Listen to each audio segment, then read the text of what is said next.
ब्रिजेश नाम का व्यक्ति अपनी पत्नी सुनीता और बेटी चांदनी के साथ बेलापुर गांव में रहता था। वो तीनों एक छोटे से घर में रहते थे। ब्रिजेश गांव के सेठ के ढाबे पर काम किया करता था। तकरीबन शादी के 18 साल पूरे होने के बाद ब्रिजेश और सुनीता को माँ बाप बनने का सुख नसीब हो पाया था। ब्रिजेश जिस ढाबे पर काम करता था वहाँ हमेशा ग्राहकों की भीड़ लगी रहती थी। सेठ के उस ढाबे से ही ब्रिजेश का घर चलता था। एक दिन सेठ पंकज नाम के एक जवान लड़के को खाना बनाने के काम पर रख लेता है। सेठ जी, मुझ गरीब से आखिर क्या भूल हो गई जो आपने मेरी जगह इस लड़के को काम पर रख लिया? ब्रिजेश, तुम तो जानते ही हो कि अपने ढाबे पर कितना ज्यादा काम रहता है भाई, और अब तुम्हारी उम्र हो गई है, तुमसे अकेले इतना काम नहीं हो पाएगा। इसलिए अब ये पंकज काम में तुम्हारी मदद करेगा, ठीक है? जिससे तुम्हारी मदद भी हो जाएगी और काम भी जल्दी हो जाएगा। अच्छा, फिर तो ठीक है सेठ जी। ब्रिजेश, अब तो तुम बस पंकज को सारा काम अच्छे से समझा दो, फिर तुम दोनों आराम से इस ढाबे पर काम करना। ब्रिजेश पंकज को सारा काम अच्छे से समझा देता है। फिर ब्रिजेश और पंकज खुशी खुशी मिलकर सारा काम करने लगे। एक दिन पंकज सब्जियां काट कर ब्रिजेश को दे रहा था और ब्रिजेश खाना बना रहा। इस बूढ़े ने तो मेरी नाक में दम कर रखा है। जब से मैं यहाँ आया हूँ ये बूढ़ा खुद कम काम करता है और मुझसे ज्यादा काम करवाता है। काम तो ठीक है, लेकिन तनख्वाह भी मुझसे ज्यादा लेता है, जबकि काम मैं ज्यादा करता हूँ। किसी भी तरह इस बुढ़े को यहाँ से हटाना ही होगा। शाम को जब वो दोनों काम निपटा कर घर जाने लगते हैं तो सेठ उन दोनों को उनकी मजदूरी देता है और साथ ही ब्रिजेश को कुछ खाना भी देता है। ये देखकर पंकज कहता है, अब एक बात पूछूं सेठ जी, काम तो मैं ब्रिजेश काका से ज्यादा करता हूँ, फिर भी आप उन्हीं को ज्यादा मजदूरी और साथ में खाना भी देते हो। मेरे साथ ये नाइंसाफी क्यों मालिक? पंकज, ब्रिजेश काका की सारी उम्र इसी ढाबे पर गुजरी है। वो यहाँ के सबसे पुराने कर्मचारी हैं, इसलिए उनका ये हक है। जब तुम भी इस ढाबे पर पुराने हो जाओगे तो तुम्हारा भी ये हक बनेगा। इसके बाद वो सभी वहाँ से अपने अपने घरों की ओर चले जाते हैं, लेकिन पंकज को ये सब देखकर जलन होने लगी। उधर कुछ देर बाद ब्रिजेश अपने घर पहुँच जाता है। चांदनी उसको प्रसाद देते हुए कहती, अरे बाबा, आप आ गए, ये लो माँ दुर्गा का प्रसाद। वाह वाह, मेरी बिटिया तो बहुत समझदार है। अब तो कल से तुम्हारे नवरात्रे भी शुरू होने वाले हैं ना बिटिया? जी बाबा। अजी सुनिए, कल से चांदनी बिटिया की नवरात्रि शुरू होने वाली है, तो उसके व्रत के लिए कुछ सामान लाना था, कुछ पैसे दे दो। सुनीता, अभी तो केवल यही पैसे हैं। सेठ ने कुछ भोजन भी दिया है। चलो अब सब मिलकर भोजन कर लेते हैं, फिर सोचेंगे इस बारे में। अगले दिन अचानक ब्रिजेश को बहुत तेज बुखार आ जाता है और वो अपने काम पर जाने की जिद करने लगता है, लेकिन उसकी पत्नी और उसकी बेटी उसको रोकने की बहुत कोशिश करती। बाबा, इतनी तेज बुखार में आप काम पर कैसे जाएंगे? मुझे जाना ही होगा बिटिया। सेठ पहले ही मेरे काम से काफी नाराज है। उन्होंने मेरी जगह एक नए लड़के को रख लिया है।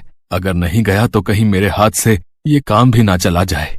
बाबा, आप चिंता मत करो, आज आपकी जगह मैं काम पर चली जाती हूँ। नहीं बेटिया, तुम नहीं कर पाओगी। वैसे भी तुम्हारा आज व्रत है। आप आराम कीजिए बाबा। अगर मैंने आपको इस अवस्था में काम पर जाने दिया तो माँ दुर्गा मुझसे बहुत नाराज हो जाएंगी।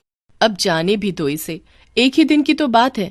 ढाबे पर पहुंचकर चांदनी सेठ और पंकज को सारी बात बता देती है, जिसके बाद सेठ उसका दुख समझकर चांदनी को अपने ढाबे पर काम करने की अनुमति दे देता है। दोपहर होते ही सेठ किसी काम से ढाबे पर से चला जाता है, तो वो पंकज को ढाबे का ध्यान रखने के लिए कहता है।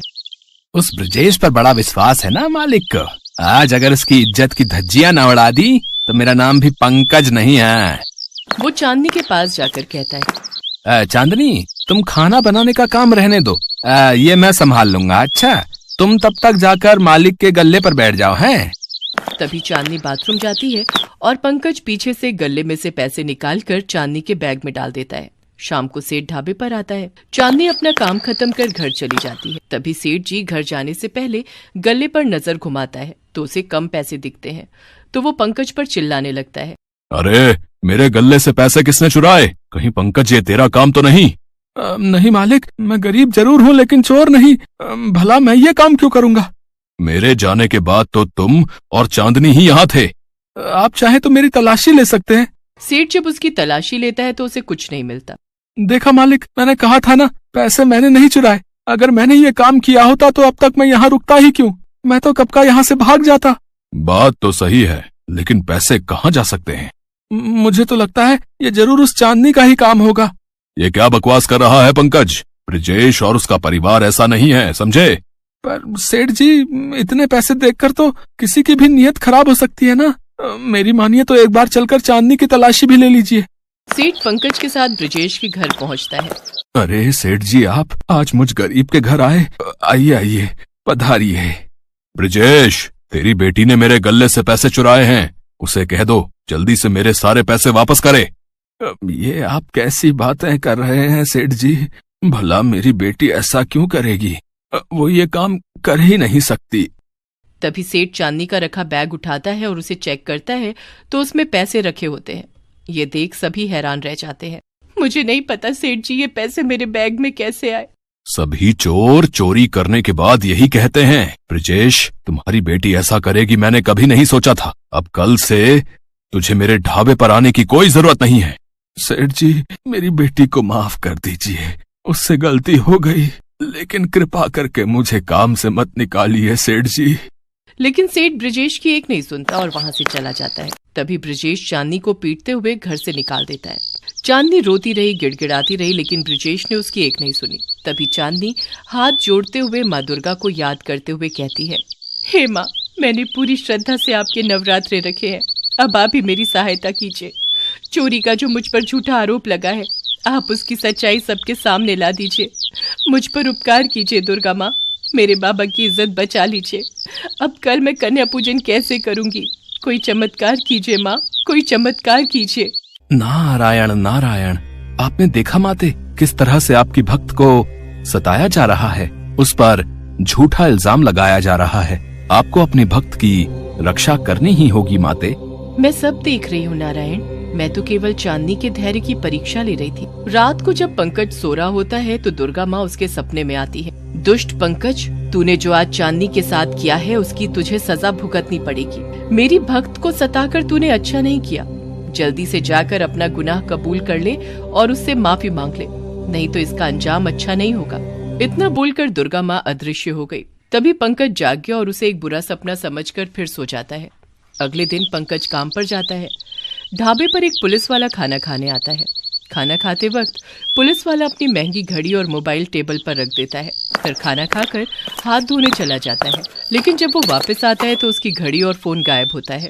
तभी पुलिस की नजर वहीं पास में खड़े पंकज पर जाती है। पुलिस वाला उसे पीटने लगता है और उसे अपना सामान वापस करने को कहता है। पंकज रोते हुए कह रहा होता है कि उसने चोरी नहीं की। तभी उसकी जेब से पुलिस वाले की घड़ी और मोबाइल नीचे गिर जाता है। पुलिस वाला अपना सामान उठाकर वहां से चला जाता है। पंकज को पीट कर पुलिस वाला अधमरा कर देता है। पंकज को अपने सपने वाली बात याद आती है तो उसे समझ आ जाता है कि दुर्गा माँ ने उसे उसके कर्मों की सजा दी है। फिर वो सेठ जी के पास रोते हुए जाता है और कहता है, सेठ जी मुझे माफ कर दी, मैंने चुराए थे।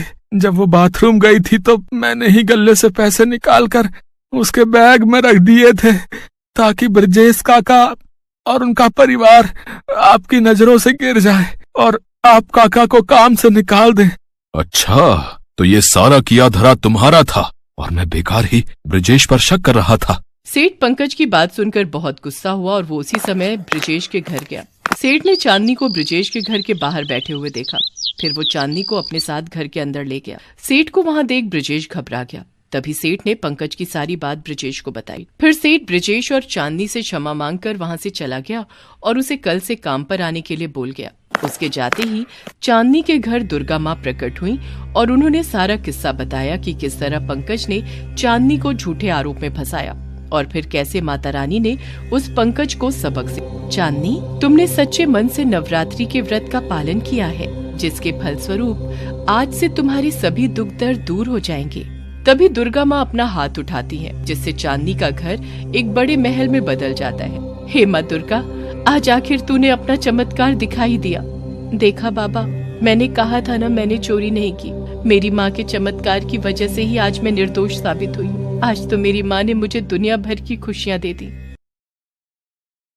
चंद्रभान नाम का एक गरीब कुम्हार अपनी पत्नी शोभा के साथ वीरपुर में रहता था। चंद्रभान देवी देवताओं की मिट्टी की मूर्तियां, घड़े और बर्तन बनाकर बाजार में बेचा करता था और थोड़े बहुत जो पैसे मिलते उनसे अपने परिवार का पालन पोषण करता था।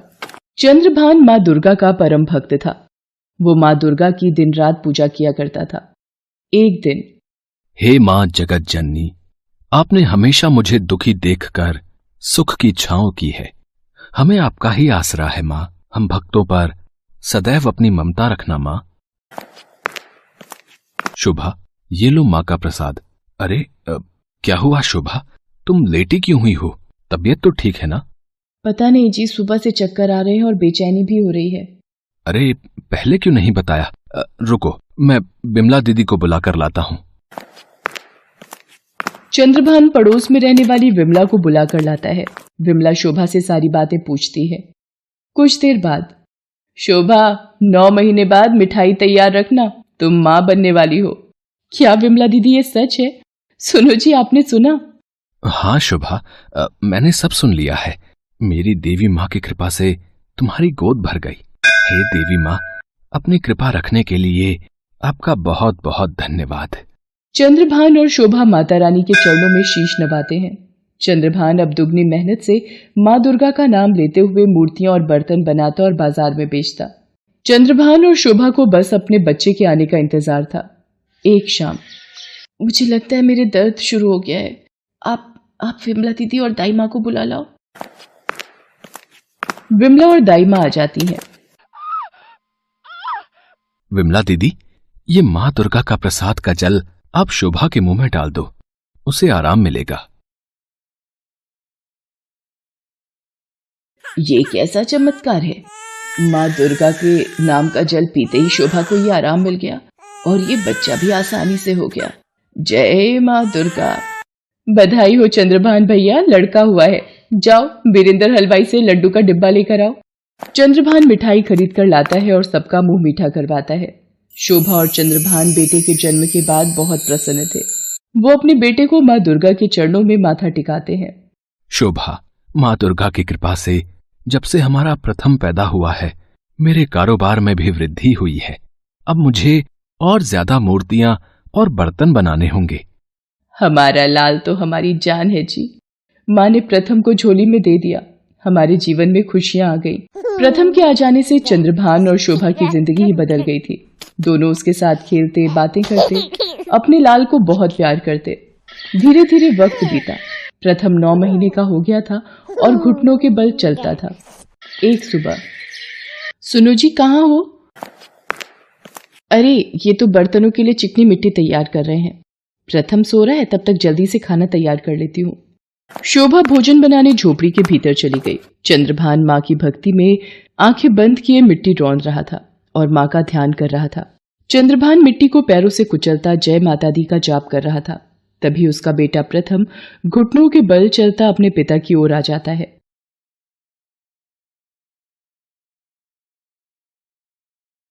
और अनजान पिता मिट्टी के साथ अपने कलेजे के टुकड़े को भी पैरों से मसलता जाता है। उसका बेटा पूरी तरह से मिट्टी में मसल चुका था। चंद्रभान के पैर लहूलुहान हो चुके थे, पर वो माँ दुर्गा की भक्ति में लीन, बेखबर अपने कार्य के प्रति लगाव में था। तभी शोभा आ जाती है। अरे प्रथम को तो मैं सुलाकर गई थी, कहाँ गया? कहीं इनके पास न खेल रहा हो। हे भगवान, ये आपने क्या अनर्थ किया? आंखें खोलो, आपके पैर खून से सने हुए क्यों हैं? आपने ये क्या कर दिया? हमारा लाल, हमारा प्रथम मिट्टी में कुचल गया। नहीं, ये नहीं हो सकता। मैंने अपने ही बेटे को मार दिया। ये मैंने क्या अनर्थ कर दिया? चंद्रभान माँ दुर्गा के समक्ष विनती करता है। हे देवी माँ, हे दुर्गा मैया, मैं आपकी भक्ति में लीन था। मुझसे ये कैसा पाप हो गया माँ? हम भी अपने लाल के बिना नहीं जिएंगे। आपके चरणों में सिर पटक पटक कर अपनी जान दे देंगे माँ। यदि आपने मेरी विनती नहीं सुनी और मेरे लाल को जीवित नहीं किया तो माँ, पूरी दुनिया मुझे कोसेगी कि मैंने अपने ही लाल को मार दिया। मेरी भक्ति की लाज रखो माँ, मेरी भक्ति की लाज रखो। मेरे बेटे को वापस जीवित कर दो माँ। हे माँ दुर्गा। सुनो जी, माँ दुर्गा आपकी विनती जरूर सुनती हैं। उन्हें बोलो हमारा पुत्र लौटा दे। माँ, हमारे पुत्र को जीवित कर दो माँ, हमारी रक्षा करो। चंद्रभान और शोभा माँ दुर्गा के चरणों में अपना सिर पटक पटक कर रोने लगते हैं और माँ दुर्गा से प्रथम को जीवित करने की विनती करते हैं। माँ दुर्गा तो करुणा की देवी हैं, ममतामयी माँ है। वो अपने भक्तों को दुखी नहीं देख सकती। चंद्रभान और शोभा के करुण स्वर सुनकर माँ दुर्गा अपने विराट रूप में शेर पर सवार होकर प्रकट होती हैं। पुत्र चंद्रभान, पुत्री शोभा, तुम रो क्यों रहे हो? वो देखो, तुम्हारा पुत्र प्रथम बिल्कुल सुरक्षित है। माँ दुर्गा के चमत्कार से मिट्टी में एक बच्चे का आकार बन जाता है और माँ के चमत्कार से प्रथम जीवित होकर मिट्टी के ऊपर खेलने लगता है। मेरा लाल, मेरा बच्चा, मेरा प्रथम, मैया आपकी जय हो। माँ दुर्गा, आपने मेरे लाल को जीवित कर दिया। माँ आप शक्ति रूपा हो। हे देवी माँ, आपकी जय हो, आपकी जय हो माँ, आपकी सदा ही जय हो। चंद्रभान और शोभा माँ के चमत्कार को देख खुशी से झूम उठते हैं। उनके घर का चिराग माँ के आशीर्वाद की लौ से फिर जल उठा था। माँ दुर्गा की भक्ति का जयकारा लगाते हुए चंद्रभान और शोभा माँ दुर्गा को शीश नवाते हैं। इसके पश्चात माँ दुर्गा आशीर्वाद देकर अंतर्ध्यान हो जाती हैं।